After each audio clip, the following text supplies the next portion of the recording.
Hi everyone, this is Nilima. చాలా మంది medical coding చేస్తున్నప్పటికీ వాళ్ళకి ప్రాపర్ గా NEC అంటే ఏంటి, NOS అంటే ఏంటో డిఫరెన్స్ తెలియదు. సో ఈ రోజు వచ్చేసి మనం NEC అంటే ఏంటి, NOS అంటే ఏంటో డిఫరెన్స్ తెలుసుకుందాం. First thing NEC and next NOS. NEC is nothing but not elsewhere classifiable అని చెప్తాం. అంటే ఏంటి అని అంటే ప్రొవైడర్ డాక్యుమెంటేషన్ లో క్లియర్ కట్ గా మెన్షన్ చేస్తాడు.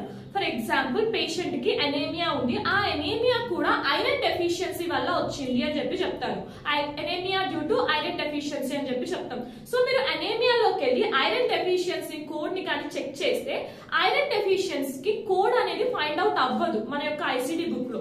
సో అలాంటప్పుడు మనం ఏం చేయాలి అని అంటే అనేమియా దగ్గర అండర్ టర్మ్స్ లో స్పెసిఫైడ్ NEC అనే ఒక టర్మ్ ఉంటుంది, అక్కడి నుంచి మనం కోడ్ పిక్ చేయాలి. Nothing but D64.89.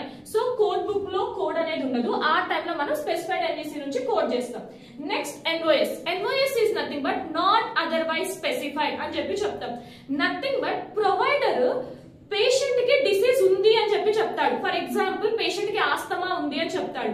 ఆ ఆస్తమా కూడా మైల్డ్ లెవెల్ లో ఉందా, మోడరేట్ లో ఉందా, సివియర్ లో ఉందా అని చెప్పేసి స్పెసిఫిక్ గా మెన్షన్ చేసి చెప్పాడు. జస్ట్ నార్మల్ గా ఆస్తమా ఉంది అని చెప్తాడు. So asthma code is the J45.909. So normal గా మనం ఆస్తమా కోడ్ వేస్తే సరిపోతుంది. ఎందుకు అని అంటే స్పెసిఫికేషన్ మెన్షన్ చేయలేదు కాబట్టి. సో ఈ టాపిక్ లో మిమ్మల్ని అందరినీ ఒక క్వశ్చన్ అడగాలనుకుంటున్నాను. So your question is the gastritis due to rare bacteria. ఈ క్వశ్చన్ కి మీకు ఆన్సర్ తెలిస్తే కామెంట్ చేయండి. Thank you.